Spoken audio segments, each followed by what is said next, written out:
السلام عليكم ورحمة الله وبركاته. إن الحمد لله نحمده ونستعينه ونستغفره ونعوذ بالله من شرور أنفسنا ومن سيئات أعمالنا. من يهده الله فلا مضل له ومن يضلل فلا هادي له. وأشهد أن لا إله إلا الله وحده لا شريك له وأشهد أن محمدا عبده ورسوله صلى الله تعالى عليه وعلى آله وصحبه وسلم تسليما كثيرا. أما بعد. أعوذ بالله من الشيطان الرجيم. إن خير من استأجرت القوي الأمين.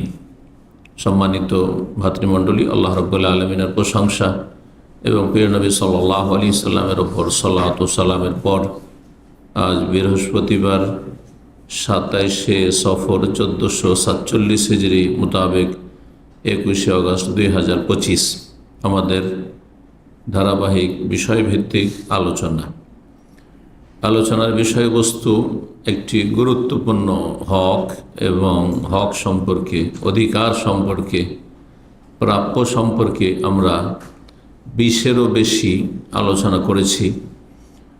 এটি সর্বশেষ আপাতত। যদি দেখা যায় যে আরও কিছু হক সম্পর্কে আলোচনা বাকি আছে, আল্লাহ তৌফিক দিলে ইনশাআল্লাহ তাআলা আলোচনা করব। তবে এই 20 থেকে 22টি হকের বিষয় বা অধিকারের বিষয় অত্যন্ত গুরুত্বপূর্ণ বিষয়। আজকাল যদিও অধিকাংশ মানুষ বই পুস্তক পড়তে চায় না, কিন্তু এটা যদি পুস্তকের আকারে আল্লাহর কোনো বান্দাকে তৌফিক আল্লাহদের না নিয়ে আসতে পারে, তো অনেক বড় একটা গুরুত্বপূর্ণ খেদমত হবে। আল্লাহ যেন তৌফিক দান করেন। আল্লাহ রাব্বুল আলামিন হক থেকে আমরা শুরু করেছি এবং সর্বশেষ হক হচ্ছে মানুষ মালিকের হক। মানুষের মালিকানা যে আল্লাহ দিয়েছেন সীমিত মালিকানা। কিছু মানুষকে আল্লাহ অধীনে করেছেন, কিছু মানুষের যাদেরকে আল্লাহ নেতৃত্ব দিয়েছেন, ক্ষমতা দিয়েছেন অথবা মালিকানা দিয়েছেন, তাদেরও কিছু হক রয়েছে। গত সপ্তাহের বিপরীত আলোচনা ছিল, সেটা হচ্ছে যে শ্রমিক বা গৃহকর্মী যারা কাজকর্ম করে তাদের হক, তাদের অধিকার মালিকের ওপর। আর আজকের হক হচ্ছে মালিকের হক।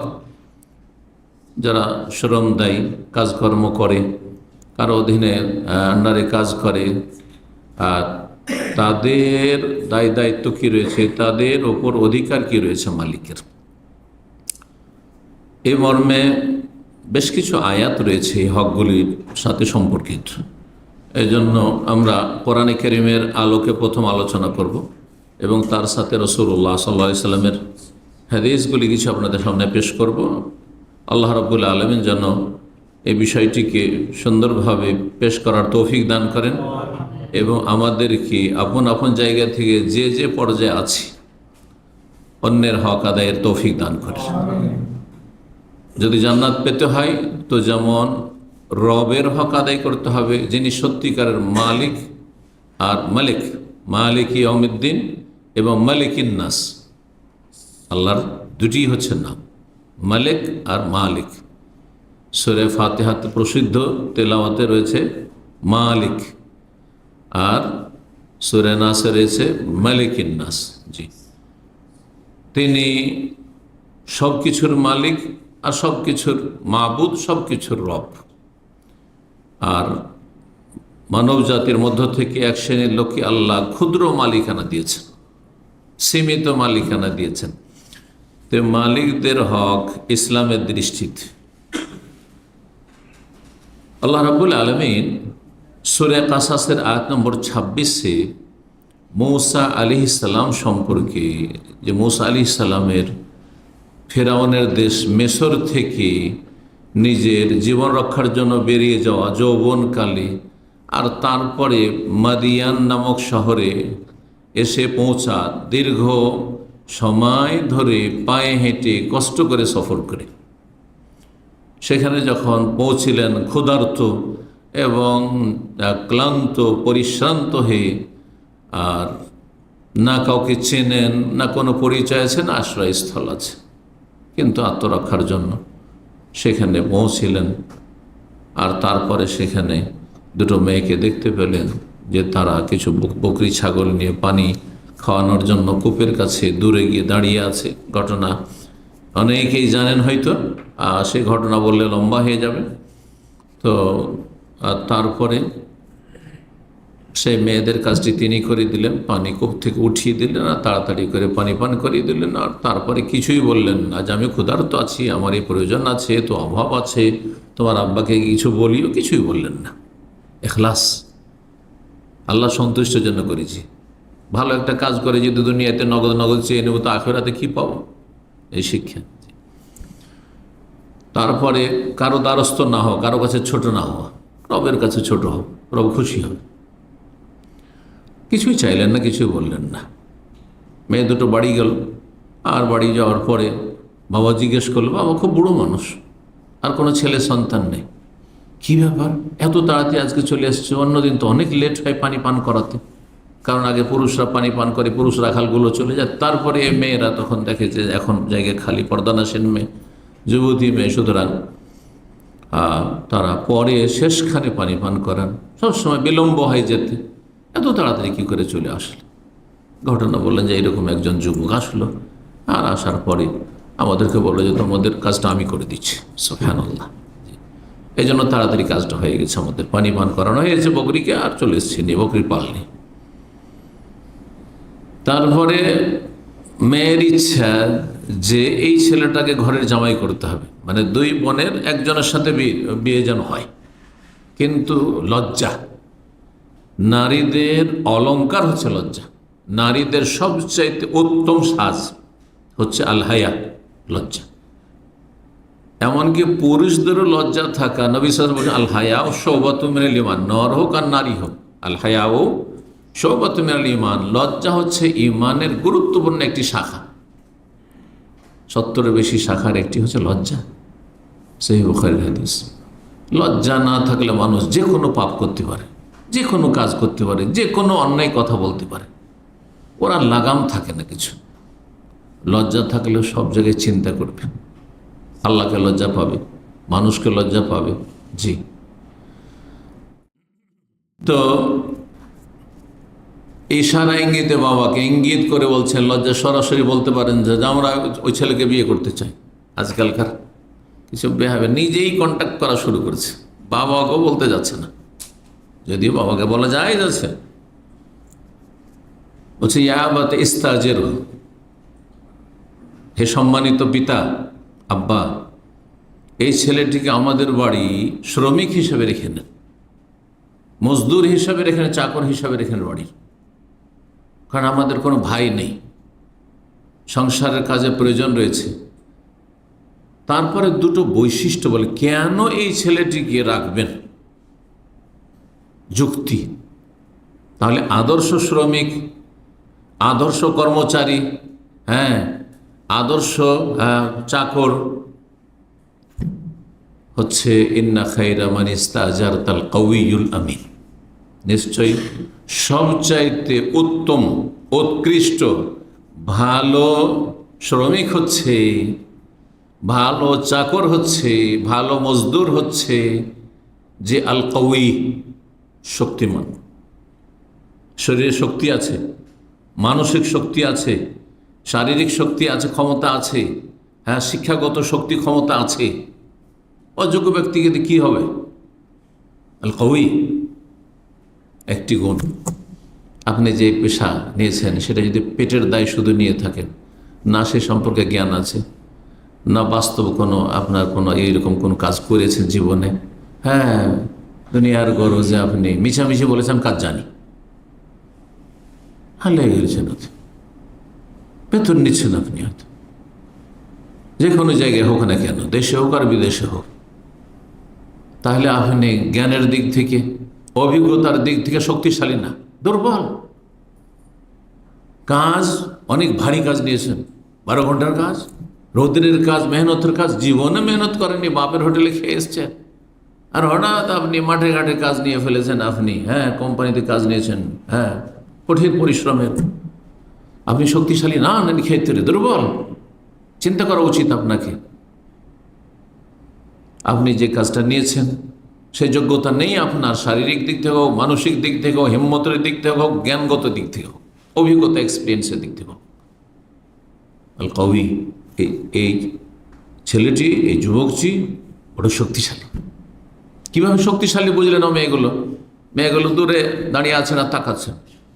আর মূসা আলাইহিস সালাম যখন পানি উঠাতে শুরু করেন কূপ থেকে, যত লোক এর আগে পানি উঠাচ্ছিল সবকে তো তারা দেখছেন, ডেলি দেখছেন যে এই পুরুষগুলো এখানকার, এই গ্রামের, এই এলাকার সব পানি উঠাচ্ছে কূপ থেকে। কিন্তু পানি ওঠা দিকে তাদের মধ্যে দুর্বলতা রয়েছে।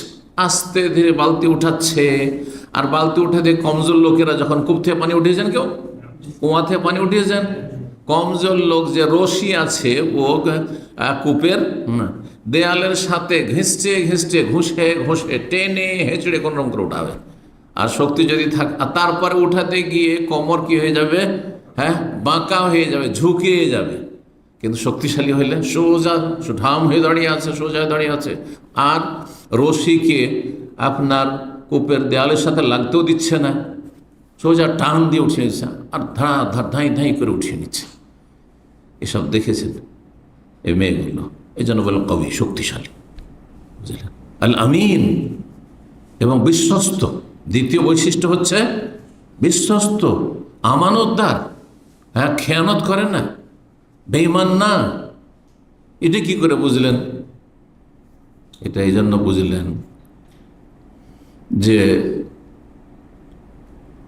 মেয়েগুলো যে আমাদের সাথে কথা বলছে তো আমাদের তাকাচ্ছে না। মেয়েদের সাথে কথা বললে আজকাল তাকাচ্ছে, কথা বলতে সুযোগ না পেলেও তাকাচ্ছে, বোরখা দিয়ে ঢাকা থাকলেও তাকাচ্ছে যে এদিক সেদিক কোথাও একটা ছিদ্র পাওয়া যায় কিনা, একটু হাওয়া বাতাসে কাপড় উঠে কিনা, চোখের ফাটল খোলা আছে কিনা, ওই চশমার চোখের ফাটল দিয়ে ফাঁকা দিয়ে কিছু দেখা যায় কিনা। নাউজুবিল্লাহ, এগুলো বদচরিত্র। কিন্তু সেই যুবক মূসা আলাইহিস সালাম, তিনি তখন নবী হননি, যে তিনি সবসময় নিচে তাকিয়ে কথা বলছেন। তারপরে বাড়িতে ডাকতে পারছে, ডেকে নিয়ে আসো। বুড়ো মানুষ চলতে পারছেন না, যে মেয়েগুলোকে বলছেন ডেকে নিয়ে আসো। তো মেয়েগুলো না রাস্তা দেখাবে, তাই না? তো যে রাস্তা দেখাবে সে সামনে যাবে সাধারণত, কিন্তু না, বলছে তোমরা পিছনে থাকো, আমি সামনে, যে তোমরা তো পিছন থেকে শুধু ইঙ্গিত করবে আমাকে, যাতে সামনে মহিলা হাঁটলে নজরে আসবে, পেছনে থাকতো। বলো যে ডান দিয়ে যেতে হবে, তো বাম দিয়ে যেতে হবে, পিছন থেকে বলো। সুবহানাল্লাহ, আমিন, আমানতদার। তো এখান থেকে আমরা বেশ কিছু বৈশিষ্ট্য জানতে পারলাম। কার? শ্রমিকের, মালিকের হকের ক্ষেত্রে, অধিকারের ক্ষেত্রে যে শক্তিশালী হইতে হবে, ক্ষমতা থাকতে হবে, যোগ্যতা থাকতে হবে, আর আমানত থাকতে হবে, বিশ্বস্ততা থাকতে হবে। যে আর এর বিপরীতগুলো যেন না থাকে। যে কোনো বৈশিষ্ট্য যদি আপনার মধ্যে থাকে, এর বিপরীত যেন না থাকে, আমানতের জায়গায় খেয়ানত না থাকে। তো সূরা কাসাসের আয়াত নম্বর 26-এ আল্লাহ এই আয়াতটি বলেছেন। শ্রমিকদের বৈশিষ্ট্যের ক্ষেত্রে আয়াতটি অত্যন্ত গুরুত্বপূর্ণ করেন। আজকেও আমাদের নিয়ম অনুযায়ী মোটামুটি 10টি পয়েন্ট আপনাদের সামনে পেশ করব। মালিকের হকের ক্ষেত্রে, মালিকের অধিকারের ক্ষেত্রে 10টি বৈশিষ্ট্য বা 10টি বিষয় আলোচনা করব। 1 নম্বর, মালিকের হক হচ্ছে শ্রমিকের ওপর, চাকরের ওপর, অধীনস্থ ব্যক্তির ওপর যে কাজ করছেন তাতে আপনি আন্তরিক হবেন, এখলাস।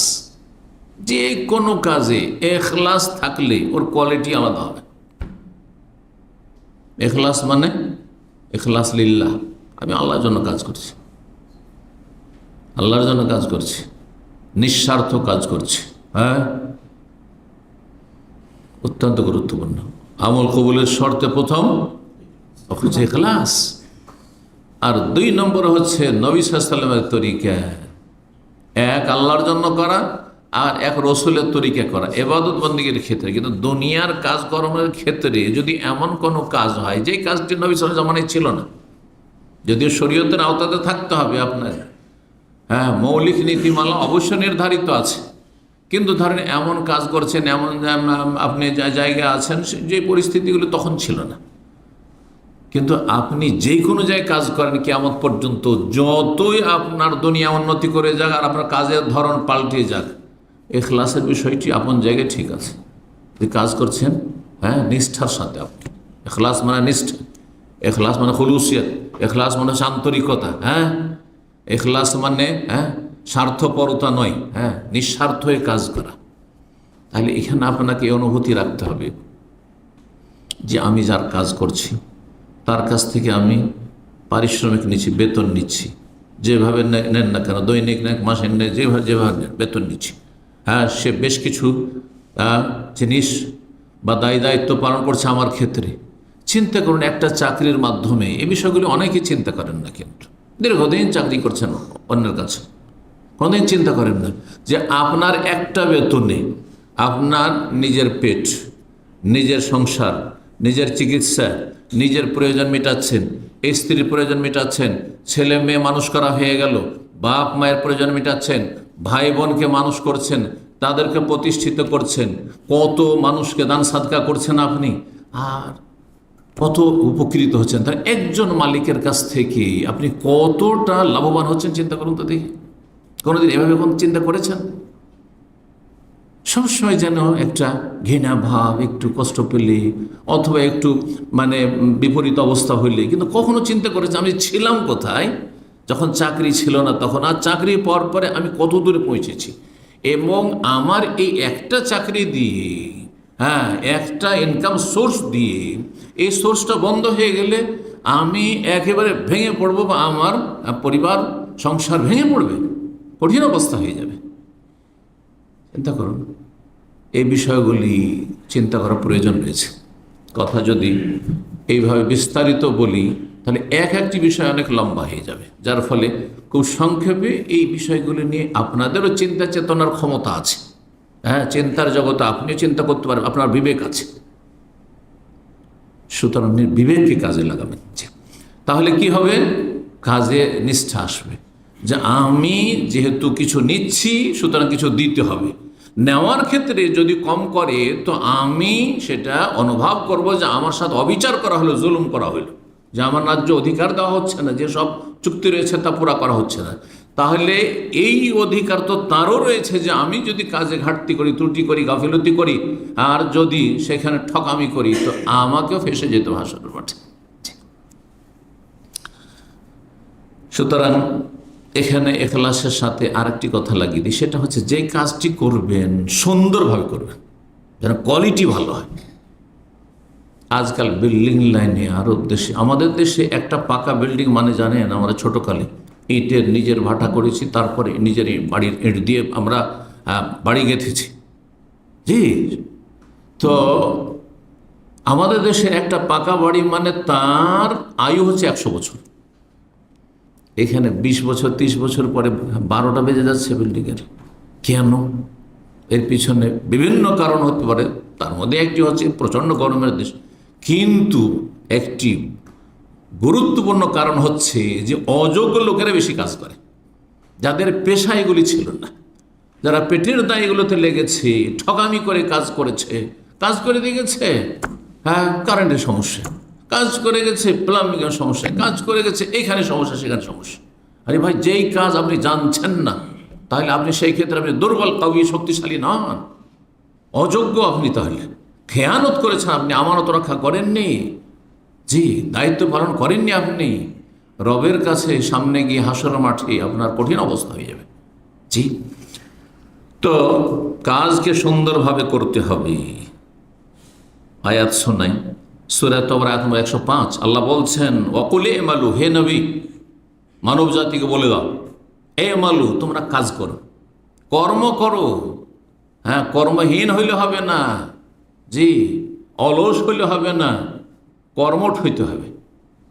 এ মালু, কর্ম করো, কাজ করতে হবে। যে কাজ করে সে এগিয়ে যায়, যে ময়দানে কাজ করবে, যত বেশি মেহনত করবে এগিয়ে যাবে। একই সাথে লেখাপড়া করে, যে যেমন মেহনত করে সে এগিয়ে গেছে লেখাপড়ার ময়দানে, ওই রকমই কাজের ময়দানে বিভিন্ন ফিল্ডে কাজ করে দেখাও।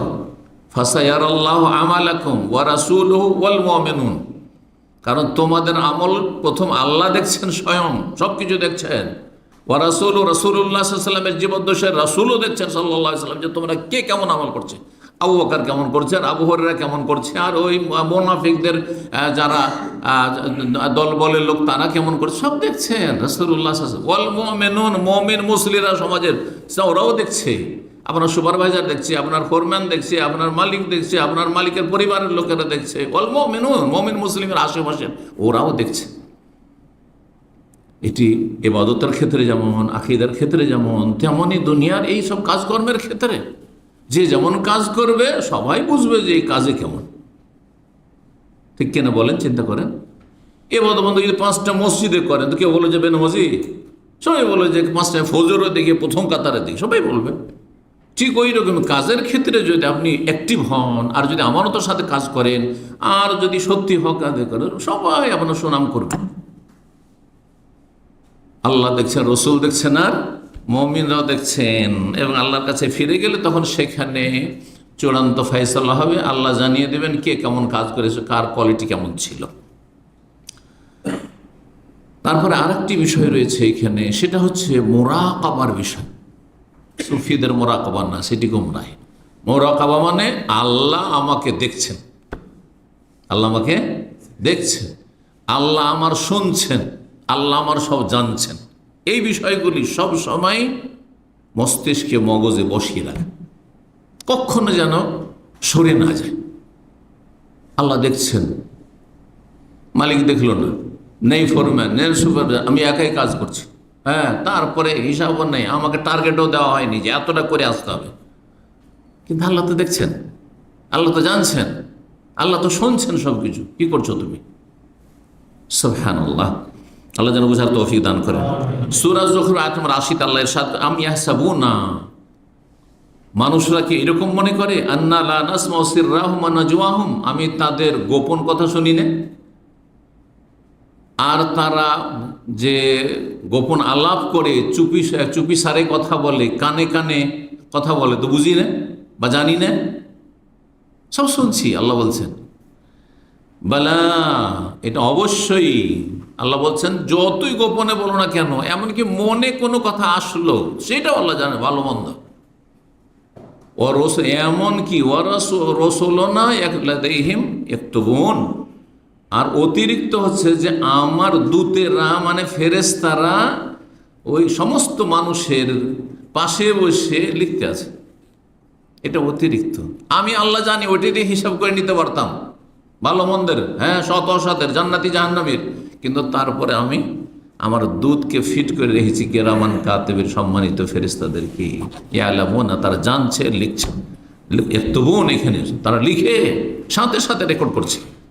ইল্লাল্লাযী রাকিবুন আতীদ, আল্লাহ সূরা কাফে বলেছেন। সূরা আলাকার 14তে আল্লাহ বলছেন, আলাম ইয়ালাম বিআন্নাল্লাহ ইয়ারা, মানুষ কি বিষয়টি জানে না, বুঝে না, বিশ্বাস করে না যে আন্নাল্লাহ বিআন্নাল্লাহ ইয়ারা, আল্লাহ দেখছেন। আরে কেউ না দেখুক, ক্যামেরা না লাগানো থাক, আল্লাহর ক্যামেরা লাগানো আছে এখানে, ক্যামেরা ফেরেশতাদের, তারপর আল্লাহ দেখছেন। জি, কাজকে সুন্দরভাবে করতে হবে। যেই কাজে আপনি লেগেছেন সেই কাজ সুন্দরভাবে করতে হবে, কোয়ালিটি ভালো হইতে হবে। প্রত্যেক প্রতিষ্ঠানে আজকাল একটি ডিপার্টমেন্ট আছে কোয়ালিটি কন্ট্রোল, জানেন তো? কোয়ালিটি কন্ট্রোল, কোয়ালিটি ভালো হইতে হবে। এর দলিল হাদিস রয়েছে, ইমাম তাবরানির কিতাব, তাবরানি মোজাম কবিরে রয়েছে, মোজাম আওসাতে রয়েছে, এবং ইমাম বাইহাকির শুআবুল ঈমানে রয়েছে। আল্লামা আলবানী হাদিসটিকে হাসান বলেছেন।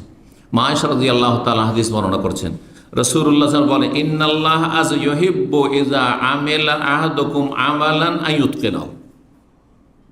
বলছেন যে রাসূলুল্লাহ সাল্লাল্লাহু আলাইহি ওয়াসাল্লাম বলেন যে আল্লাহ তাআলা ভালোবাসেন এমন ব্যক্তিকে, ইযা আমিলা আহাদুকুম আমালান, যখন তোমাদের কেউ কোনো কর্ম করে, আমল করে, সে ইবাদতের আমল, হ্যাঁ, সে নামাজ, রোজা, হজ, যাকাত, ইবাদত, বন্দেগী, জিকির, আজকার, হ্যাঁ, তেলাওয়াত ইত্যাদি হোক, অথবা দুনিয়ার কাজ, মানুষের হক আদায় করে মানুষের কাছ থেকে কিছু নেওয়া হোক, যে কোন আমল করছেন, আপনি কর্মক্ষেত্রে ডিউটি করছেন, আপনি মালিকানা করছেন, হ্যাঁ, আপনি নেতৃত্ব দিচ্ছেন, আপনি বাড়িতে আছেন, কোন যে আচরণ করছেন আপনার স্ত্রীর সাথে, আপনার স্ত্রী স্বামীর সাথে কি আচরণ করছে, হ্যাঁ, ভাই বোনরা কে কার সাথে আচরণ করছে, ছেলে মেয়ে বাবা মায়ের সাথে কেমন আছে, এই যে আমল। কর্ম ছাড়া মানুষ থাকে না। ভালো কর্ম করছে অথবা মন্দ কর্ম করছে, যে কোনো কাজ করেন না কেন আল্লাহ পছন্দ করেন কি, যে আইয়ুতকে না হোক, কাজটিকে সুন্দর করে করবেন আপনি, সুন্দর করে করবেন আপনি। ইতকান মানে মজবুত করে করা, সুন্দর করে করা, যেই কাজে কোনো রকমের ত্রুটি না থাকে। 2 নম্বর হক হচ্ছে মালিকের অধীনস্থদের ওপর, তা হচ্ছে তাদের কথা শুনবেন এবং মানবেন। আসামওয়াত্তা, শুনতে হবে আর মানতে হবে, আনুগত্য করতে হবে। আপনাকে মালিক বলছে যে কাজগুলি এভাবে করতে হবে, আপনি নিজের মনে করলে হবে? হ্যাঁ, আজকে ওই জায়গায় ওই সাইটে কাজ করতে হবে, আপনি অন্য সাইটে গেলে হবে? হ্যাঁ, না। আপনার কাছ থেকে যে সময়টা নিয়েছে, যতটা সময়ের চুক্তি আছে, সেই সময়টা আপনার নয়, কিন্তু সেই সময়টা তাদের। আর আপনার সাথে যে ধরনের কাজের কথা আছে তার বাইরেও বলছে না, কিন্তু সেই কাজটা আজকে এখানে, কালকে ওইখানে, জায়গায় তো জায়গায়, হ্যাঁ, এই কাজটি আগে করতে হবে, ওইটা পরে করতে হবে। আপনি যদি সেখানে বলেন না, যেটা আপনি পরে বলছেন সেটা আমি আগে করব, চলবে? জায়েজ নয়। তাহলে আপনি মালিকের হক আদায় করলেন না। সে আপনার ওপরে ছোট মালিক হোক আর মেজো হোক, সেজো হোক আর বড় হোক, হ্যাঁ, ফোরম্যান হোক, সুপারভাইজার হোক আর সাইটের কোনো ম্যানেজার হোক বা যা কিছু হোক না কেন, জি, এই মর্মে শুনতে হবে, মানতে হবে। বহু দলিল কোরআন হাদিসে রয়েছে, বহু দলিল কোরআন হাদিসে রয়েছে। কিন্তু কতটা মানতে হবে? যতক্ষণ পর্যন্ত আল্লাহ এবং রসুলের আনুগত্যের বাইরে চলে না যায়। যদি আল্লাহর নাফরমানি হয়ে যায়, হ্যাঁ, নবীর নাফরমানি হয়ে যায়, কোনো গুনহার কাজ হয়, তাহলে মানা যাবে না। আপনাকে বলছে 8 ঘন্টা তোমার কাছ থেকে নিয়েছি, কাজ নেবো, আর আপনাকে মদের ফ্যাক্টরিতে কেউ যদি লেগে, আপনার মদের দোকানে লাগায়, আপনাকে যদি আপনার তামাক বিড়ি আর ওই সিগারেট কোম্পানিতে লাগিয়ে দেয়, আপনার জায়েজ নয় সেই কাজ করা। হ্যাঁ, ছুঁড়ে দিয়ে ফেলে দিয়ে চলে আসতে হবে সেই চাকরি, জি। অথবা রাষ্ট্রীয় কোনো আইন কানুনের বিরুদ্ধে না হয়, কারণ শাসকের আনুগত্য আল্লাহ ফরজ করেছে। হ্যাঁ, আপনার যে মালিক, শাসকের আন্ডারে, সে দেশের একজন নাগরিক, তার উপরে শাসকের দেশের বৈধ আইন কানুন রয়েছে, সেটা মেনে চলতে হবে। প্রথম কোরআন হাদিসের কথা মেনে চলতে হবে, আর কোরআন হাদিস বিরোধী যদি শাসকের আইন না হয় সেটাও মেনে চলতে হবে, উলিল আমরি মিনকুম। আর তার উপরে আপনার যে মালিক রয়েছে, সে ব্যক্তি মালিক হোক, প্রতিষ্ঠান মালিক হোক, যেখানে আছেন না কেন, তাদের শুনতে হবে এবং মানতে হবে। সূরা নিসা 59 আল্লাহ ইরশাদ করেছে, ইয়া আইয়ুহাল্লাযীনা আমানু আতিউল্লাহ ওয়া আতিউর রাসূল ওয়া উলিল আমরি মিনকুম, হে ঈমানদারগণ, তোমরা আল্লাহকে মানো, আল্লাহর আনুগত্য করো, মানে সহজ ভাষায় আল্লাহকে মানো, আল্লাহর আদেশ নিষেধ মানো, আর রসুলের আনুগত্য করো, রসুলকে মানো সাল্লাল্লাহু আলাইহি ওয়াসাল্লাম, ও উলিল আমরি মিনকুম, আর তোমাদের মধ্যে যারা তোমাদের দায়িত্বশীল তাদেরকে মানো, তাদের আদেশ নিষেধ মানো। আপনার উপরে যতগুলি আছে, যত স্তরে যার আন্ডারে আপনাকে কাজ দেওয়া হয়েছে, সবই আপনার উলিল আমরের মধ্যে। একজন স্ত্রীর জন্য তার স্বামী উলিল আমরের মধ্যে অন্তর্ভুক্ত, ছেলে মেয়েদের জন্য বাবা, জি, মা, এর উলিল আমর, জি, তাদের আনুগত্য করতে হবে। আল্লাহ রাব্বুল আলামিন বলছেন, আব্দুল্লাহ বিন মাসউদ রাদিয়াল্লাহু তাআলা আনহু থেকে একটি হাদিস শোনেন, নবী সাল্লাল্লাহু আলাইহি ওয়াসাল্লাম বলেন, আসসামু ওয়াত তাআতু আলাল মারইল মুসলিম, শুনতে হবে, মানতে হবে, এটা আবশ্যক, ফরজ একজন মুসলিমের জন্য, আলাল মারইল মুসলিম, মুসলিম ব্যক্তির জন্য, ফিমা আহাব্বা ওয়া কারিহা, পছন্দ লাগলেও আর অপছন্দ লাগলেও, মনোপুত হইলেও আর মনোপুত না হইলেও, বাস ইসলাম বিরোধী নয়, কিন্তু আপনাকে পছন্দ লাগে না। অনেক সময় মালিকের কথা শুনতে ভালো লাগে না, হ্যাঁ, আপনার কাছে ওর চাইতে ভালো যুক্তি আছে মনে করছে না, আপনি যেটা বলছেন যুক্তিসঙ্গত, কিন্তু আপনার যুক্তি সে বুঝতে চায় না, সে আপনার পরামর্শ নিতে চায় না। তাহলেও আপনার পরামর্শকে প্রাধান্য দিলে হবে না, আর আপনার যুক্তিতে মুক্তি খুঁজলে হবে না, আপনাকে আনুগত্যতে মুক্তি খুঁজতে হবে। জি, এই জন্য পছন্দ করেন নাই পছন্দ করেন, মালাম ইউমার বেমাসি, কত সুন্দর হাদিস, যতক্ষণ গুনার হুকুম না করা হবে, যতক্ষণ পাপের হুকুম না করা হবে। ফাইজা ওমেরা বেমাসিয়া, যদি গুনার হুকুম করে, স্ত্রীকে বলে মাসিক অবস্থায় সহবাস হারাম, আনুগত্য করা। স্ত্রীকে বলে রোজা রমজানের দিনে সহবাস হারাম, আনুগত্য করা, ছুঁড়ে ফেলতে হবে এরকম পাপিষ্ঠ স্বামীকে। জি হ্যাঁ, এইরকমই যদি ছেলেদেরকে বলে যে মারামারি কর, তো হারাম ভাই বাবার আনুগত্য করা, যা হারাম ব্যবসা কর, এই কর সেই কর, যা মানুষের দ্বন্দ্ব কর, হ্যাঁ ক্ষতি করে আয়, হারাম। যারা কৃষি কাজ করে ছেলেকে বলে যা ওর জমি আর ফসল ঝুড়ে চলে আয়, এইসব হয়ে থাকে গ্রামে গঞ্জে। কারণ আমাদের দেশের মানুষ যত অশিক্ষিত, হ্যাঁ এমনকি শিক্ষিতরাও, কারণ শিক্ষিত তো ইসলামের শিক্ষিত নয়।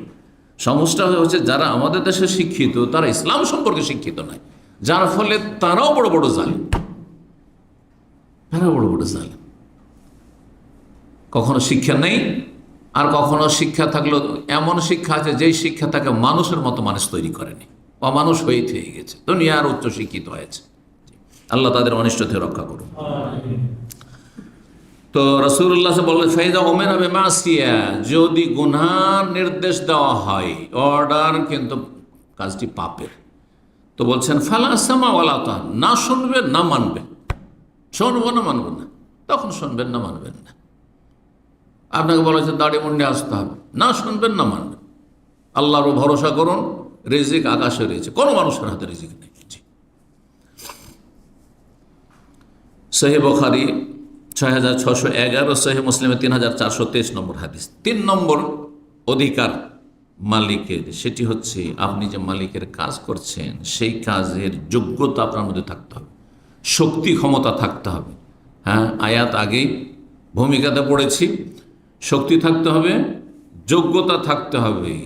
শক্তি, যতগুলি শক্তি প্রয়োজন হয় আপনার কাজের জন্য, যে শক্তিগুলি প্রয়োজন হয় কাজের জন্য, অনেক সময় শারীরিক পরিশ্রমের কাজ হতো, শারীরিক শক্তি থাকতে হবে। হ্যাঁ, শিক্ষাগত আপনার যোগ্যতার প্রয়োজন, সেখানে শরীর দুর্বল হইলেও চলবে, অফিসে কাজ করছেন, হ্যাঁ অনেকে অনলাইনেই কাজ করছেন, তাতেই সন্তুষ্ট, ঠিক অনলাইনে আমার কাজটা করে দাও, যথেষ্ট না, ঠিক না? তো যেমন কাজের দাবি যে আপনাকে এই ধরনের শক্তির প্রয়োজন, এই কাজের জন্য যোগ্যতার প্রয়োজন, সেই যোগ্যতা আপনার থাকতে হবে। গাড়ি চালাবেন, আপনি যতই বড় আপনি আলেম আর হাফেজ আর যতই ডাক্তার ইঞ্জিনিয়ার হয়ে যান, যদি ড্রাইভিং না জানেন তাহলে গাড়ি চালানো চাকরি নেওয়া যায়? আমানতে খেয়ানত করলেন, অযোগ্য ব্যক্তি আপনি এমন দায়িত্ব নিলেন অযোগ্যতার সাথে, যেটি কিয়ামতের লক্ষণ, অসৎ লোকের পরিচয়। কিয়ামতের লক্ষণ হচ্ছে অযোগ্যদের নেতৃত্ব, সহিহ বুখারী হাদিসে রয়েছে, আসছে। স্মরণ করে দিচ্ছে আয়াত, ইন্না খায়রা মান ইস্তাজারতা আল কাউয়ুল আমিন, সবচাইতে উত্তম শ্রমিক হচ্ছে যে শক্তিশালী, হ্যাঁ আর আমানতদার, বিশ্বস্ত। 4 নম্বর অধিকার হচ্ছে আমানত রক্ষা করবেন। যার কাজ করছেন আমানত রক্ষা করবেন আপনি। আমানত, হ্যাঁ অনেক সময় টাকা পয়সার আমানত আপনাকে ক্যাশে বসিয়ে দিয়েছে, অনেকে আছে। একবার অনেক আগের কথা বলছি, 94-95 কথা বলছি, আল কাসিমে তখন ছিলাম 2-3 বছর। একটা পেট্রোল পাম্পের বাকালা গ্রোসারি, যে মুদিখানার দোকান, সেখানে গিয়েছি। তো যে অমুসলিম দেখছি, হিন্দু, তো ইসলামের দাওয়াত দেওয়ার জন্য তার তো একটু কথা শুরু করতে হবে, তার সাথে সরাসরি তো ইসলামের দাওয়াত দিলাম তো হিকমত না।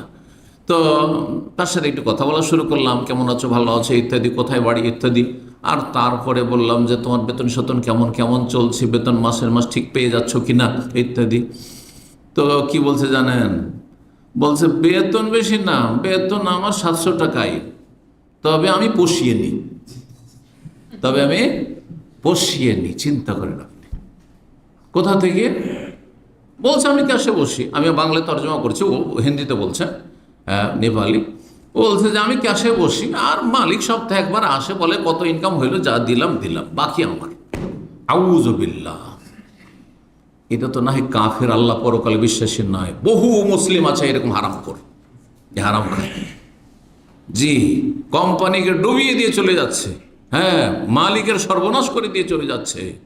হ্যাঁ, লাভ কখনো দেখাচ্ছে না, লস আর লস শুধু। আউযুবিল্লাহ। জি, আমানত থাকতে হবে, ধন সম্পদের আমানত। হ্যাঁ, যেসব অনেকে আছেন যন্ত্রপাতি দিয়ে কাজ করছেন, সেগুলির আমানত। এখন আপনি পার্ট টাইম করবেন, আর কোম্পানির সব যত যন্ত্রপাতি সেগুলি দিয়ে কোম্পানিরও কাজ চলছে, আপনার গাড়িতে সে ব্যাগ রাখা আছে, আর সেটা দিয়ে আপনার নিজের স্বার্থেরও কাজ চলছে, পার্ট টাইমও চলছে। কোন আমানত হলো? কেন হলো না? জি, এরকম গাড়ির ক্ষেত্রে যদি পারমিশন থাকে যে এই গাড়ি দিয়ে আপনি ঘুরেন, আপনি গোটা দাম্মাম ঘুরেন অথবা মক্কা মদিনা ঘুরে আসেন, ঘুরেন, কিন্তু আপনার যদি পারমিশন না থাকে তাহলে আপনার জন্য জায়েজ নয়। এটি আমানত গাড়ি। এইরকমই ধরেন ড্রাইভার আছে, বাচ্চাদেরকে স্কুলে মাদ্রাসায় পৌঁছে আসতে হবে, দেশও এরকম আছে, আছে না নেই? বা কাজের মেয়ে আছে দেশে, বাড়িতে যেসব কচি কাঁচা ছেলে মেয়েরা আছে তাদের দেখাশোনা পরিচর্যা অনেক সময় চলে যাচ্ছে, চাকরি করে, শিক্ষকতা করে, মহিলা ও পুরুষও বাইরে চলে যাচ্ছে, তখন এই যে সময় ছেলে মেয়েগুলো রেখে যাচ্ছে কচি কাঁচা আমানত, বাড়িতে ধন সম্পদ রেখে যাচ্ছে, সোনাদানা রেখে যাচ্ছে আমানত, খাবার দাবার রেখে যাচ্ছে আমানত, ইত্যাদি ইত্যাদি সব কিছু আমানত। ছেলে মেয়ে পৌঁছানো দিয়েছে, আপনি ড্রাইভার, দুর্বল ড্রাইভার, আর আপনি ভয় পাচ্ছেন, আর এই কচি কাঁচা বাচ্চা নিয়ে আপনি স্কুলে মাদ্রাসায় পৌঁছাচ্ছেন। আপনার বাচ্চা হলে কি পৌঁছাইতেন এরকমভাবে রিস্ক নিয়ে? চিন্তা করলাম। হ্যাঁ, আপনি চান যে আপনার বাচ্চাদেরকে আপনি অ্যাক্সিডেন্ট করে মেরে ফেলেন? এই যে গাড়ি এয়ারপোর্ট থেকে নিয়ে যাওয়ার জন্য কয়েকদিন আগে ঘটনা বাংলাদেশে ঘটল, সুবহানাল্লাহ। হ্যাঁ, ওমান প্রবাসী, সেই গাড়ির যে ড্রাইভার আমানতে খেয়ানত যদি করে থাকে, অযোগ্যতার পরিচয় দিয়ে থাকে, ঘুমের চাপ আছে গাড়ি চালাচ্ছে, অথবা গাড়ি চালাতে অযোগ্য গাড়ি চালাচ্ছে, আর এইভাবে দুর্ঘটনার শিকার হয়েছে, তাহলে কিয়ামতের দিন খনি হিসাবে আসর মাঠে হাজির হবে, খনি হিসাবে হাজির হবে এই আমানতে খেয়ানত করার কারণে। সহজ বিষয়। তোমার ছেলে মেয়েরা বা তোমার যদি বাবা, তোমার ভাই যদি এই এয়ারপোর্টে যেত, তাহলে তাকে কি এই অবস্থায় তুমি রিসিভ করতে, আর এইভাবে গাড়ি চালাতে তুমি, আর এইভাবে তুমি তাদেরকে সর্বনাশ করতে, সেই পরিবারকে সর্বনাশ করতে? আল্লাহ বোঝার তৌফিক দান করেন। অসৎ লোকদের অনিষ্ট থেকে আল্লাহ হেফাজত করুন মুসলিম ভাই বোনদের। জি, তো আমানত অত্যন্ত গুরুত্বপূর্ণ জিনিস। দলিল ওই যে মুসা আলাইহিস সালামের ঘটনা নাই, যে সোয়াইব, কেউ বলছেন সোয়াইব নবী আলাইহিস সালাম, আর সঠিক হচ্ছে অনেকে বলেছেন গবেষকরা যে অন্য কোনো সোয়াইব ছিলেন। তো যাই হোক, তার যে দুই মেয়ে, কিন্তু দিনদার পরেশগার মানুষ, পরেশগার পরিবার, মেয়ের কি বলেছিলেন? ইন্না খায়রা মান ইস্তাজারতাল কওয়ি আল আমিন, সবচাইতে উত্তম শ্রমিক হচ্ছে, উত্তম মজদুর হচ্ছে, কর্মচারী হচ্ছে যার মধ্যে কি আছে? আমানত আছে। আমিন, যে আমানতদার, যে বিশ্বস্ত, আমানত থাকতে হবে। অনেক সময় কথার আমানত থাকে, যে কোম্পানির বেশ কিছু গোপন রহস্য রয়েছে, সেই রহস্য যদি অন্যকে জানিয়ে দেন, তাহলে এই কোম্পানি হয়তো ডাউন হয়ে যাবে, অন্যরা এগিয়ে যাবে, কম্পিটিশনের মার্কেট, আমানত। এই বিষয়গুলি কর্মক্ষেত্রে যারা আছেন, ব্যবসা বাণিজ্যে তারা বুঝেন। ব্যবসা বাণিজ্য অনেক এরকম কথার আমানত রয়েছে, আর তারপরে কাজকর্মের আমানত রয়েছে, পলিসির আমানত রয়েছে, বিভিন্ন বিষয় রয়েছে। জি, আমানত রক্ষা করতে হবে, কারণ এর ওপর আপনি চুক্তিবদ্ধ হয়ে এসেছেন। যদি আমানত না থাকে আপনার মধ্যে, খেয়ানত করেন, তাহলে আপনার মধ্যে মুনাফিকি চরিত্র রয়েছে। মুনাফিক, আয়াতুল মুনাফিকে সালাস, সহিহ বুখারী মুসলিমের হাদিস। মুনাফিকের লক্ষণ হচ্ছে তিনটি: ওয়াদা করলে ওয়াদা খেলাফি করা, কথা বললে মিথ্যা কথা বললা, আর আমানত দিলে ওয়াইদা উতুমেনা খানা, খেয়ানত করা। আমানত রক্ষা করছেন না। অনেকে বাড়িতে কাজ করেন, কাজের মেয়ে অথবা কাজের ছেলে, চাকর অথবা ড্রাইভার, বাড়িতে ঝগড়া বিবাদ হইতে পারে, বাড়িতে কোনো সমস্যা, পারিবারিক সমস্যা, তাদের স্বামী স্ত্রীর সমস্যা থাকতে পারে, ছেলে মেয়েদের মধ্যে সমস্যা থাকতে পারে, কিছু আভ্যন্তরীণ দুর্বলতা তাদের থাকতে পারে বাড়ির, সেগুলি করে কি হাউস ড্রাইভারগুলো আর এই যে কাজের মেয়েগুলো করে কি, যত তাদের সাথী সঙ্গী আছে সাঙ্গপাঙ্গ তিলকে তাল করে শেয়ার করে, তিলকে তাল করে শেয়ার করে। খেয়ানত করলেন না। আপনাকে বাড়ির একজন মেম্বার হিসাবে ভাবতে হবে যে আমি এই বাড়ির সদস্য, হ্যাঁ, সুতরাং এই বাড়ির সম্মান যাওয়া না আমার সম্মান যাওয়া, তা না করে তিলকে তাল করে এরা বয়ান করে। আমি এদের সাথে মিশে দেখেছি, এরা সব অসৎ চরিত্রের অধিকাংশ। যারা ঘরে কাজ করে অধিকাংশ অসৎ চরিত্রের, মালিকের 12টা বাজিয়ে দেয় তার মান ইজ্জতের, কোনো কিছু রাখে না। জি, এমনটা যেন না হয়। তারপর এটি গীবত, গীবত নয়, দোষ থাকলেও গীবত। আপনার হক নষ্ট করেছে, বিচার চাওয়ার জন্য আপনি কাউকে বলতে পারেন। যদি আপনার হক নষ্ট না হয়, বাড়িতে তাদের যদি আভ্যন্তরীণ সমস্যা থাকে, এগুলো বাইরে কেন বলবেন আপনি? আপনার বলার কোনো অধিকার নেই। আপনাকে বিশ্বাস করে বাড়ির ভিতরে কাজ দিয়েছি, অথবা বাড়ির ভিতরে বেশ কিছু বিষয় আপনি জেনে ফেলছেন, তাই বলে আপনি সেক্ষেত্রে কথার খেয়ানত করবেন, আপনি কথাগুলি পাচার করবেন, আপনি তাদের মান ইজ্জত সমাজে নষ্ট করবেন, আপনি ওটাই জায়েজ নয়, হারাম।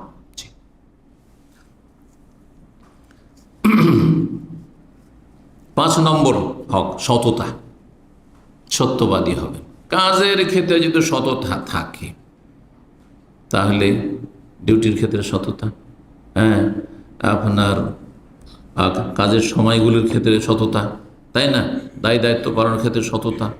মানুষ হিসাবে কখন যেন যে ত্রুটি হয়ে যায়, যে আমার একটু ঘাটতি হয়ে গেছে, অন্য জায়গায় দিয়ে আমি বেশি করে দেবো, যাতে করে আমি ফেঁসে না যাই, এইরকম চিন্তা সবসময় থাকতে হবে। দুর্বলতা থাকতে পারে, মানুষ মানে দুর্বলতা থাকতে পারে। সুতরাং এই দুর্বলতা থেকে মুক্তির উপায় হচ্ছে যে কম হয়েছে কোথাও বেশি করে দেন। কিন্তু আপনি বাইরে কাজ করছেন, বাইরে ঘোরাফেরা করছেন, বাইরে আপনি আড্ডা দিচ্ছেন, যখন জিজ্ঞাসা করছে কোথায়, বলছে কাজে আছি, কোম্পানি কাজে আছি, প্রতিষ্ঠানের কাজে আছি, এই করছি সেই করছি। না, আপনি খেয়ানত করলেন, আপনি মিথ্যুক, আপনি কাযাব, আপনি মিথ্যা কথা বলেন। এগুলো কাবিরা গুনাহ। জি, কারণ বান্দার হকের সাথে সম্পর্কিত এই আপনার এই মিথ্যা।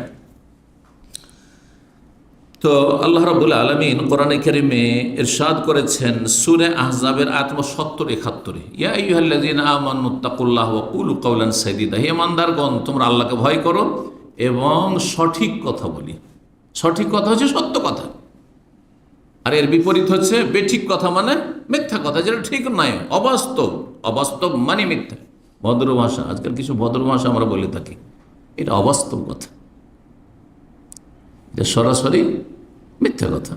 মিথ্যা বললে আঘাত লাগে বেশি, মিথ্যা বললে শুনতে খারাপ লাগে একটু, মিথ্যুক বানিয়ে দিল, আপনি মিথ্যা কথা বলছেন, রেগে আপনি আগুন হয়ে যাবেন।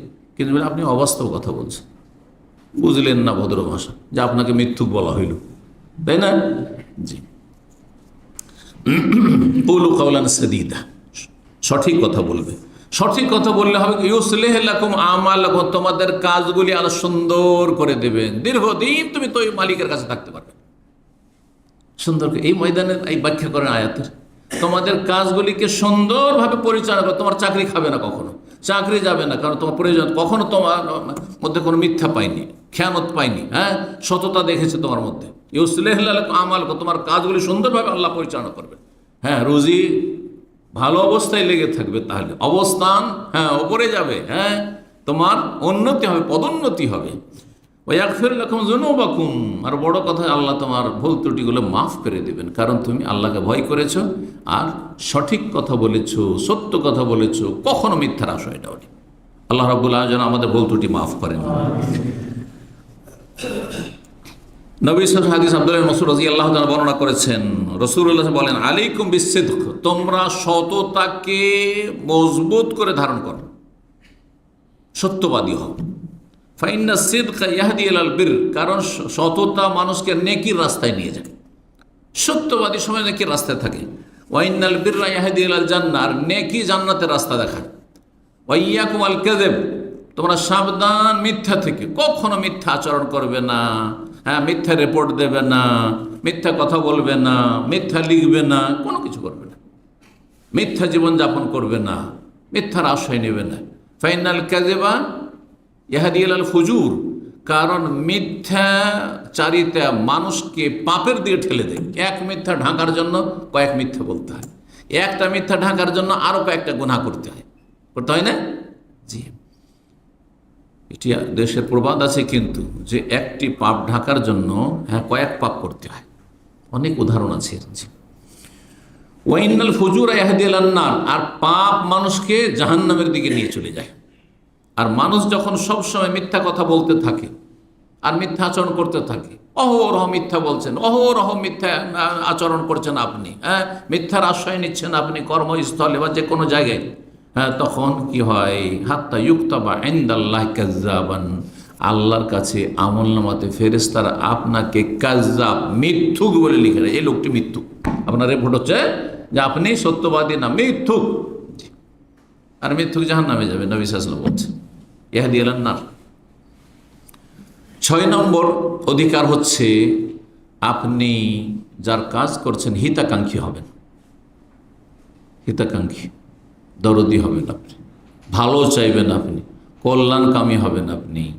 রাসূলুল্লাহ সাল্লাল্লাহু আলাইহি ওয়াসাল্লামের হাদিস সহিহ মুসলিমে রয়েছে 82 নম্বর হাদিস, প্রসিদ্ধ হাদিস, আদ-দীনুন নাসিহা। দিন ইসলাম হচ্ছে হিতাকাঙ্ক্ষী হওয়ার নাম, কল্যাণ কামনার। যে কোনো মানুষের, রব থেকে শুরু করে মানুষ, যে কোনো স্তরের মানুষের জন্য আপনি দরদি হবেন। নাসিহা মানে দরদি হওয়া, হিতাকাঙ্ক্ষী হওয়া, কল্যাণকামী হওয়া, মঙ্গল কামনা করা, শুভ কামনা। দিন হচ্ছে, দিন ইসলাম হচ্ছে কিসের নাম? হিতাকাঙ্ক্ষী হওয়ার নাম। সাহাবীরা এই এত সংক্ষেপ কথা বুঝে উঠতে পারলেন না, বলেন লিমান হিয়া ইয়া রাসূলুল্লাহ, কার জন্য হিতাকাঙ্ক্ষী হব, কার জন্য শুভ কামনা করব? বল লিল্লাহি, আগে আল্লাহর জন্য। আল্লাহর জন্য শুভ কামনা, হিতাকাঙ্ক্ষী হওয়া, যে আল্লাহর তৌহিদ প্রতিষ্ঠা করবেন, আল্লাহ সব কিছু দিচ্ছেন, আর দরগা দুর্গায় ধর্ণা দিচ্ছেন, এমন মুশরিক হবেন না আপনি। আল্লাহ আপনাকে সৃষ্টি করলেন আর আল্লাহ কি অস্বীকার করলেন, আল্লাহ নেই, নাস্তিক। কত বড় নিমক হারাম, চিন্তা করুন। মুশরিক, দেন সব কিছু আল্লাহর, ছেলে মেয়ে দিলেন আল্লাহ, রোগ ভালো করলেন আল্লাহ, বলছে বাবার দরগাহে গিয়ে ভালো হয়েছে। কত বড় নিমক হারাম। এই জন্য মুশরিক, কাফের এবং নাস্তিক, যতগুলো কাফের আছে সব হচ্ছে সবচেয়ে বড় নিমক হারাম। নন খায়, রেজেক খায়, হায়াত, যত নিয়ামত সব রবের ভোগ করে, ওয়া মা বিকুম মিন নি'মাতিন ফামিন আল্লাহ, আর আল্লাহকে একেবারে অস্বীকার, আল্লাহর অস্তিত্বকে, এবং নাস্তিক। আর না হলে বহুত্ববাদী, আল্লাহর হক অন্যকে দিয়ে দেয়। বলে রাসূলিহি, আল্লাহর জন্য হিতাকাঙ্ক্ষী হবে, রসুলের জন্য হবে, কিতাবের জন্য হবে, আর কার জন্য হবে? বলে আইম্মাতিল মুসলিমিন, মুসলিম নেতাদের জন্য বা মালিকের জন্য, আপনার মালিক যে কোনো স্তরের মালিক হোক তার জন্য হবে, ওলামাদের জন্য হবে। আইম্মাতুল মুসলিমের মধ্যে ওলামা, কারণ আলেমদের ছাড়া জান্নাতের রাস্তা আপনি খুঁজে পাবেন না। জান্নাতের রাস্তা আপনাকে আলেমই দেখাবে। আইম্মাতুল মুসলিমের মধ্যে 1 নম্বরে আলেম। জি, শাসক অনেক সময় ইসলাম বিরোধী কাজ করতে পারে, কিন্তু সত্যি আলেম যদি আলেম হয়, এলমের কথা আপনাকে বলে, আপনাকে জাহান্নামের রাস্তা দেখাবে না। বেদাতি আলেম কোনো আলেম নেই, মাজার পূজারি সুফি আলেম কোনো আলেম না। আলেম হচ্ছে কোরআন সুন্নাহর আলেম, হচ্ছে আলেম। বলে আইম্মাতুল মুসলিমিন, মুসলিম নেতাদের হিতাকাঙ্ক্ষী হবে, ও আম্মাতিহিম, এবং জনসাধারণ, প্রত্যেক ব্যক্তির পাশে লোক বসে আছে অথবা রাস্তাঘাটে চলছে, যে কোনো জনসাধারণ আপনি হিতাকাঙ্ক্ষী হবেন। কারো আপনি অকল্যাণ চাইবেন না, কষ্ট চাইবেন না, দুঃখ চাইবেন না, তাহলে হিংসা করবেন না, শত্রুতা করবেন না, ঘৃণা করবেন না, দিন দুনিয়ার কল্যাণ চাইবেন তার জন্য। সুতরাং অমুসলিমকে ইসলামের দাওয়াত দেবেন যাতে করে জাহান্নামে না চলে যায়, এটা হচ্ছে তার হিতাকাঙ্ক্ষী হওয়া।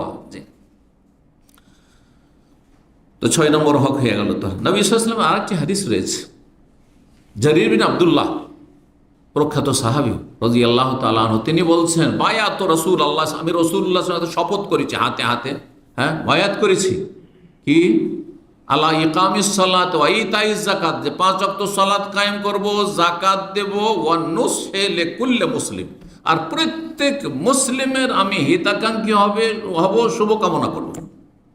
প্রত্যেকের, মালিক হোক আর আপনার অধীনে হোক, আপনার আমির হোক আর গরিব হোক, আপনার তার কাছে স্বার্থ গরজ থাক আর নাই থাক, যে কোনো মানুষের জন্য আপনি কি হবেন? হিতাকাঙ্ক্ষী হবেন। জি, অন্য ছেলে করলে মুসলিম। 7 নম্বর মালিকের হক হচ্ছে যে চুক্তি করেছেন, ওয়াদা করেছেন, সেই চুক্তি পুরা করবেন আপনি। চুক্তি বিরোধী কাজ করবেন না, ওয়াদা খেলাফি করবেন না আপনি। যে কন্ট্রাক্ট হয়েছে কন্ট্রাক্ট, জি, আপনাকে যা দিতে চেয়েছে তিনি দেবেন, আর আপনি যা দিতে চেয়েছেন তা। আপনাকে বলেছে যে আপনাকে এই এতটা দেব, আপনি সেখানে বলবেন না এতটা না, চলবে না, এখন এত দিতে হবে। অনেক ট্যাক্সি ড্রাইভার আছে, আপনি গেলেন, এটা দেশে বেশি হয়, জানি না এখানে হয় কি না, কারণ ট্যাক্সিতে সাধারণত চড়া হয় না, কিন্তু দেশে ভুক্তভোগী সময় দেখেছি, বলে 100 টাকা নয় 200 টাকা বা 500 টাকা কথা হলো, আর যাওয়ার পরে বলছে যে না আমাকে অনেক কষ্ট করতে হয়েছে, আরও 100 টাকা দিতে হবে। আর যদি কিছু বললেন, আপনি হয়তো বিদেশি মানুষ, ওদের গন্ডা পান্ডার সাথে সব যোগাযোগ আছে, সব তাদের এই আপনার আছে, ইউনিয়ন আছে, সমিতি আছে, ড্রাইভারের সব এক হয়ে যাবে, হয়তো সব লুটপাটি করে দিল, না তো ডাকাতের ছিনতাইকারী কবলে গিয়ে ফেলে দিবে। এই সালেম বলল না, যা চুক্তি হয়েছে সে চুক্তির ওপর। এক কথায় যে চুক্তি হয়েছে, কাজের চুক্তি হয়ে থাকে, যে কাজের সেই কাজ করতে হবে। এবং কতটা কাজ করতে হবে? মেশিনের মতো মানুষ কাজ করবে না, কারণ মেশিন 12 ঘন্টা অন করে দিয়েছেন, চলতেই আছে হয়তো, ধরেন কোনো মেশিন 24 ঘন্টাও চলতে পারে, কিন্তু মানুষ কি 24 ঘন্টা কাজ করতে পারবে অবিরাম? তাহলে তার প্রয়োজন রয়েছে কিছু রেস্টের, বিশ্রামের ইত্যাদি। তার মানুষের যে প্রাকৃতিক প্রয়োজন, পেশাব পায়খানা, তারপরে সলাত ইত্যাদি, তা তো রয়েছে। তাহলে সাধারণ মানুষ স্বাভাবিক যে কাজ করে সেই অনুযায়ী আপনি কাজ করবেন, তার কমও না এবং তার বেশি যদি আপনার থেকে তলব করা হয় তাহলে তারা জালেম হবে। সূরা মায়েদার প্রথম আয়াত আল্লাহ ইরশাদ করে, ইয়া আইয়ুহাল্লাযীনা আমানু আউফু বিল উকুদ, হে ঈমানদারগণ তোমরা চুক্তি পুরা করো, চুক্তি পুরা করো। যে যার সাথে চুক্তি করেছো, ওয়াদাবদ্ধ হয়েছো, প্রতিশ্রুত হয়েছো, প্রতিশ্রুতি পুরা করো। রাসূলুল্লাহ সাল্লাল্লাহু আলাইহি ওয়াসাল্লাম হাদিস, আবু দাউদে রয়েছে 3120 এবং তিরমিজিতে 1772। আল্লামা আলবানী ইরওয়াউল গলিল তার একটি ফিকহের তাখরিজের কিতাব রয়েছে, তাতে 1313 নম্বর হাদিসটিকে সহিহ বলেছেন। হাদিস শুনে আপনাদেরকে বলছেন, রাসূলুল্লাহ সাল্লাল্লাহু আলাইহি ওয়াসাল্লাম থেকে বর্ণনা করে আমর ইবনে আওফ আল মুজানি, যে রাসূলুল্লাহ সাল্লাল্লাহু বলেন, আসসুলহু জায়েজুন বাইনাল মুসলিম, মুসলিমদের মাঝে মীমাংসা, সন্ধি, চুক্তি করা জায়েজ, তবে এমন চুক্তি চলবে না যাতে হারামকে হালাল করা হয়, হালালকে হারাম করা হয়। ওয়াল মুসলিমুন আলা শুরুতিহিম, এই অংশটুকু বিশেষ করে আমাদের বক্তব্যের সাথে সম্পর্কিত। মুসলিম তার শর্তের ওপর অটল থাকবে। মুসলিমুনা আলা শুরুতিহিম, মুসলিমরা নিজের কন্ডিশন, শর্তের ওপর অটল থাকতে হবে, যে শর্ত করেছে তারপর অটল থাকতে হবে। তবে ইল্লা শারতান, এমন কোন শর্ত যদি লাগিয়ে দেওয়া হয়, হারামা হালালান, হালালকে দিল হারাম করে, অথবা আহাল্লা হারামান, হারামকে হালাল করে দিল, এইটা চলবে না। জায়েজের আওতাতে যদি শর্ত হয়ে থাকে তাহলে সে শর্ত কি করতে হবে? পূরণ করতে হবে, যেই দিক থেকে হোক না কেন, ওপর দিক থেকে হোক আর নিচের দিক থেকে হোক। 8 নম্বর অধিকার হচ্ছে আপনার দায়িত্বে যেসব মাল সামান রয়েছে অথবা যা কিছু রয়েছে আপনার কাছে, ধরেন আপনাকে একটা গাড়ি দেওয়া আছে, আপনি কোম্পানি গাড়ি চালাচ্ছেন, আপনি দেশে কারো ড্রাইভার, আপনি কোনো ব্যক্তির ড্রাইভার, আপনাকে একটা গাড়ি দেওয়া হয়েছে, তার সাথে আর কিছু দেওয়া হয়েছে, যা দেওয়া হয়েছে এগুলির আপনি হেফাজত করবেন, হেফাজত করা আপনার দায়িত্ব। যদি হেফাজত না করেন তো আমানত আপনি খেয়ানত করলেন, এবং আপনি আল্লাহ রাব্বুর কাছে আসামের কাঠগড়ে হাজির, বান্দার হক নষ্ট করলেন। সূরা নিসার 58 আল্লাহ ইরশাদ করেছেন, ইন্নাল্লাহা ইয়ামুরুকুম আন তুআদ্দুল আমানাতি ইলা আহলিহা, আল্লাহ তোমাদেরকে হুকুম করছেন, নির্দেশ দিচ্ছেন যে তোমার আমানত আদায় করবে আমানতওয়ালার, যার আমানত, যার হক তার কাছে আমানত কি করবে? আদায় করে দেবে, পৌঁছিয়ে দিবে। তো আপনি যার কাজের দায়িত্ব নিয়েছেন, যার ডিউটির দায়িত্ব নিয়েছেন, আর তার এগনিস্টে আপনি বেতন নিচ্ছেন বা হক নিচ্ছেন, আপনার যে অধিকার নিচ্ছেন আপনি, তাহলে এই আমানত আপনাকে আমানতওয়ালার আদায় করে দিতে হবে। সুতরাং এমন কিছু না হয় যে কোনো রকমের একটু মনোমালিন্য হয়েছে মালিকের সাথে, কোনো রকমের একটু হয়তো বকা খেয়েছেন, কোনো রকমের একটু হয়তো কষ্ট পেয়েছেন, সেই জন্য ভাঙচুর করবেন, নষ্ট করবেন, আর সেটা পাচার করবেন। অনেক খেয়ানতকারী আছে, যখন দেশে যায় এরা মাল সামান যতটা অ্যালাও আছে তার চাইতে অনেক বেশি করে নিয়ে যায়, বরং কার্গো করে পাঠায় এমন সামান। কোথায় পায় সামান? সব পাচার করেছে। হ্যাঁ, 1 বছর 2 বছর সব চুরি করেছে। হ্যাঁ, যখন তখন চুরি করেছে। অনেক সময় খারাপ হয়নি, তার বলছে না খারাপ, এটা রিজেক্ট, আর তারপরে গিয়ে বাইরে গিয়ে পার্ট টাইম করতে ওটাকে ওখানে সেট করে দিল। নাউজুবিল্লাহ, হাদ্দেস ওয়ালা হারাজ। এইরকম কত খেয়ানতকারী আছে। আপনার মালিকানায় যা দেওয়া হয়েছে সেগুলির হেফাজত করবেন, সেগুলি নষ্ট করবেন না। সেগুলি স্বাভাবিক অবস্থায় নষ্ট হবে, আপনি আল্লাহর কাছে ধরা খাবেন না। কিন্তু যদি অস্বাভাবিক কিছু হয় তার সাথে, সেগুলির সাথে, আর তার কারণে নষ্ট হয়, আপনার কারণে সেগুলি নষ্ট হয়, তাহলে আপনাকে হিসাব দিতে হবে রবের কাছে, মনে রাখতে হবে। এবং বান্দার হক আল্লাহ মাফ করবেন না যতক্ষণ বান্দা না মাফ করবেন। 9 নম্বর অধিকার হচ্ছে যে আপনি কখনো জুলম অত্যাচার করবেন না, সীমা লঙ্ঘন করবেন না। দুর্বলও কখনো কখনো জুলুম করে, সবল করে না। বিড়াল মানুষকে নুচে না, নুচে না। বিড়ালও হাতিকে নুচে নেই। হ্যাঁ, তো দুর্বল অনেক সময় সবলের ওপর কি করে দেয়? সীমা লঙ্ঘন করে, জুলুম অত্যাচার করে। আপনার দ্বারা কোনো রকমের কোনো শারীরিক অত্যাচার জুলুম না হয়, বিচার না হয়, কোনো এমন ভাষাগত জুলুম অত্যাচার না হয়, বা আচার আচরণগত কোনো রকম জুলুম অত্যাচার না হয় আপনি যার কাজ করছেন তার ক্ষেত্রে অথবা তার পরিবারের সদস্যদের ক্ষেত্রে। আল্লাহ রাব্বুল সূরা নিসার আয়াত 14তে ইরশাদ করেছেন, ওয়া মান ইয়াসিল্লাহ ওয়া রাসূলাহ, যারা আল্লাহ এবং রাসূলের নাফরমানি করবে, ওয়া তাআদ্দা হুদুদাহ, এবং সীমা লঙ্ঘন করবে, আল্লাহর যে সীমানা হালাল হারামের রয়েছে, জায়েজ নাজায়েজ রয়েছে, সেটাকে লঙ্ঘন করবে, ইউদখিলহু নারান খালিদান ফিহা, আল্লাহ তাকে, ওই শ্রেণীর লোককে জাহান্নামের আগুনে ঢুকাবেন, জাহান্নামে নিক্ষেপ করবেন, খালিদান ফিহা, সেখানে চিরকাল থাকবে। যদি হারামকে হালাল মনে করে, জুলুমকে হালাল মনে করে, অনেকে মনে করে তার টাকা হালাল, আমার চুরি করা হালাল, হ্যাঁ, তার এটা করা হালাল, সেটা করা, তার ভাঙচুর করা হালাল, হ্যাঁ, সীমা লঙ্ঘন করলেন, তাকে মেরেছি আমি, ঠিক করেছি আমি, তাহলে হারামকে আপনি হালাল মনে খুন করে দিয়ে বলছে আমি ঠিক কাজ করেছি, তাহলে সেই ব্যক্তি বড় কাফের, খালিদান ফিহা, চিরকাল থাকবে জাহান্নামে। আর যদি হারামকে হারাম মনে করে, বিশ্বাস করে, তারপরে যদি সীমা লঙ্ঘন করে আবেগে, তাহলে চিরকাল মানে হচ্ছে দীর্ঘকাল জাহান্নামে থাকবে। ওয়ালাহু আযাবুম মুহিন, এবং যেই ব্যক্তি সীমা লঙ্ঘন করবে, জুলম অত্যাচার করবে, অন্যায় অবিচার করবে, তার জন্য লাঞ্ছনা করা শাস্তি রয়েছে, অপমানজনক শাস্তি রয়েছে। আল্লাহ অপদস্থ করবেন হাসরের মাঠে সমস্ত মানুষের সামনে।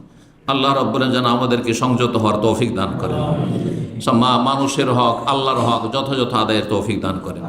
সর্বশেষ 10 নম্বর হক, সেটি হচ্ছে আপনি যার বেতন নিচ্ছেন তার কাজ করবেন। হ্যাঁ, বেতন নিচ্ছেন কারো আর কাজ করছেন আর কারো, এমনটা যেন না হয়।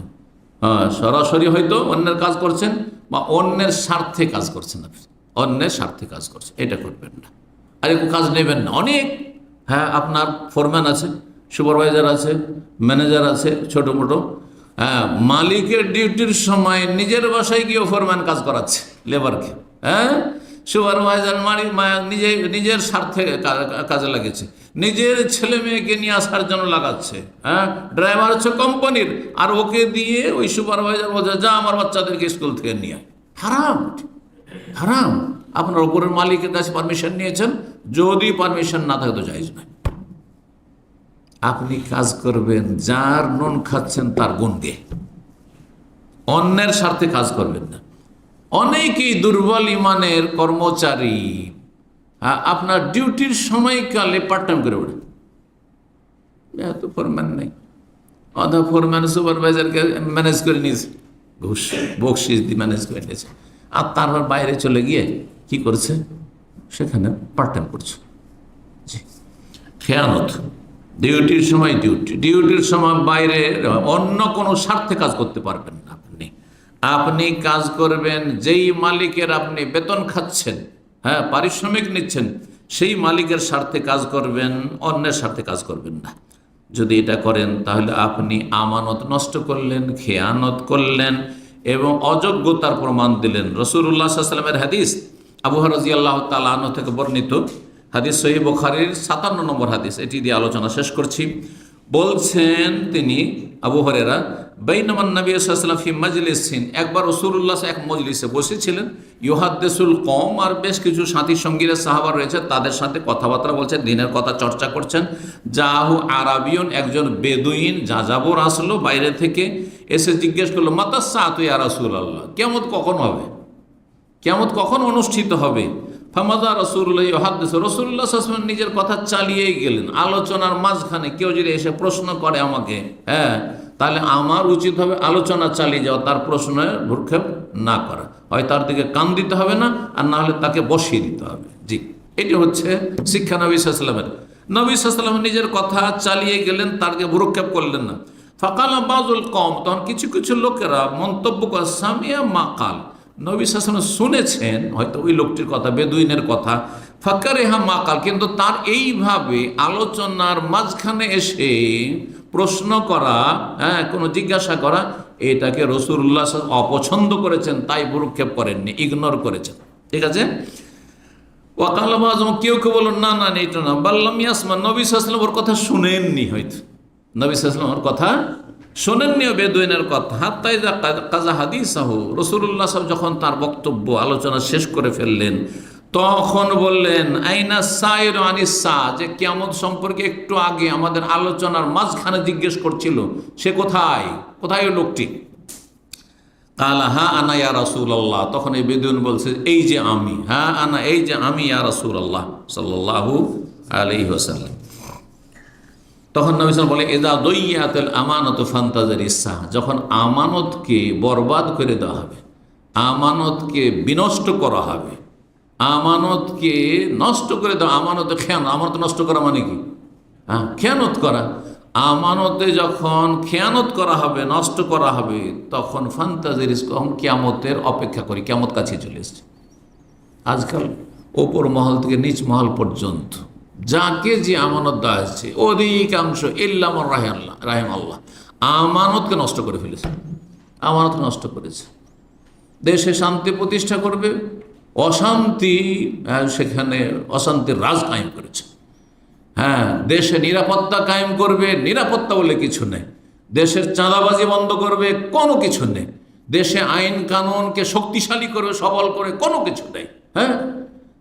দেশে যতগুলি মানুষের শান্তিতে ঘুমাবার জন্য প্রয়োজন, শান্তিতে চলাফেরার জন্য প্রয়োজন, শান্তিতে রুজি রোজগারের প্রয়োজন, লা তাজলিমুনা ওয়া লা তুজলামুন, না জুলুম করবো না কারো জুলমের শিকার হবে, এগুলি মানুষ চায়। মানুষ কি চায়? আর মানুষ চায় যে কোনো রকম পেটে দুটো খেয়ে যেন আরামে শান্তিতে ঘুমাতে পায়।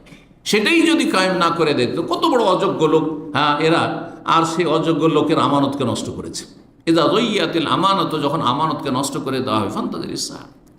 তো আপনি একজন কর্মচারী হিসাবে, অত বড় জায়গায় না গিয়ে আমরা আসল বিষয় দিয়ে ফিরি, কর্মচারী হিসাবে আপনার কাছে যে আমানতগুলি রয়েছে, সেই আমানত নষ্ট, ডিউটির আমানত নষ্ট করছেন, মাল সামানের আমানত নষ্ট করছেন, কথাবার্তার আমানত নষ্ট করছেন, আপনি কোম্পানির স্বার্থে কাজ না করে কোম্পানির স্বার্থের বিপরীত কাজ করছেন, এই কোম্পানি আপনার এইসব আচার আচরণের জন্য ক্ষতিগ্রস্ত হচ্ছে, তার প্রতিষ্ঠানের বিভিন্ন কিছু ধন সম্পদ ইত্যাদি ক্ষতিগ্রস্ত হচ্ছে, তাহলে আপনি আমানতকে বরবাদ করলেন।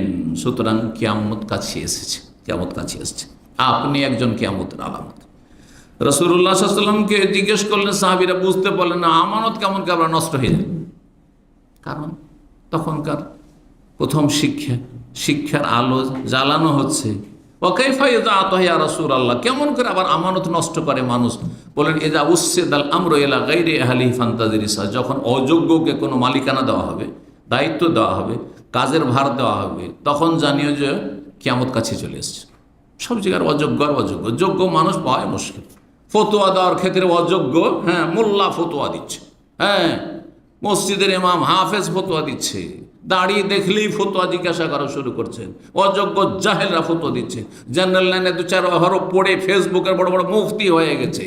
এগুলি কিয়ামতের লক্ষণ সব। যা ওসসিদাল আমরু ইলা গায়রি আহলি, যখন অযোগ্য লোকের দায়িত্বে কোনো কিছু দিয়ে দেওয়া হবে, অযোগ্য, তারপরও এই কাজ করেন আপনি, এই ফতোয়াটা দেন, এই মশলা দেন, আর তারই কিছু ফ্যান হয়ে গেছে, তাকে স্টেজে নিয়ে এসে জলসায় মাহফিলে লাগিয়ে দিয়েছেন, আর তার কাছ থেকে ফতোয়া নিচ্ছেন আপনি চেয়ারে বসে, আর সে ফতোয়া দিতে আছে। ফান্তাজির কিয়ামতের লক্ষণ এগুলি। যেখানে আছেন না কেন, কর্মচারী অযোগ্য, যোগ্যতা নেই, আর তারপরে আপনি সেই কাজ কাঁধে নিয়েছেন, তাহলে জানতে হবে এটি কিয়ামতের আলামত। আল্লাহ রাব্বুল আলামিন যেন আমাদেরকে ইখলাসের সাথে কাজ করার তৌফিক দান করেন, হালাল রুজিতে বরকত দান করেন, হারাম থেকে বেঁচে থাকার তৌফিক দান করেন, ভুল ত্রুটি আল্লাহ মাফ করেন। আল্লাহ যেন দুনিয়া আখিরাতের সার্বিক সুখ শান্তি দান করেন, সমস্ত বালা মুসিবত থেকে, ফিতনা ফাসাদ থেকে, অশান্তি থেকে, পাপাচার থেকে আল্লাহ আমাদের সকলকে বেঁচে থাকার তৌফিক দান করেন। ওয়া জাযাকুমুল্লাহু খাইরান ওয়া সাল্লাল্লাহু ওয়া সাল্লাম নবিয়ানা মুহাম্মদ ওয়া আলা আলিহি ওয়া সাহবিহি আজমাইন।